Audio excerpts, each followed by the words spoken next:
Hello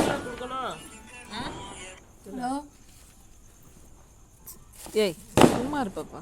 hello எதனாலும் குடு. Hello hello new இயருக்கான கோலம் போட்டிருக்காங்க. இவங்க தான் அந்த ஆர்டிஸ்ட். ஹலோ நைட்டி வேற போட்டிருக்கேன். ஹலோ யாரு? இவங்க வந்து ராங் நம்பர். யாரும் இல்லை ஐவிய ஐவிய அப்படின்னு பேசினாங்க.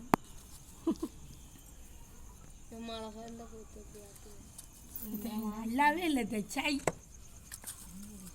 நல்லா தான் இருக்குங்களா? நானே இப்போ போட்டு ஓடுவேன். தாமரை சூப்பராக போட்டிருக்கிய. உன்னோட கிரியேட்டிவிட்டின்னு மொட்டு. ஆமாம், மொத்தத்தில் அந்த கோலமே எங்கள் வீட்டில் விரிஞ்சிட்டு அவள் வீட்டில் மரபு தான் மொட்டாகி இருக்கு. ஆமாம், அங்கே விரிஞ்சிட்டு லைட்டாக அடைச்சிட்டாங்க. அவள் அப்படிலாம் எனக்கு சுற்றி இருக்கு. அதான்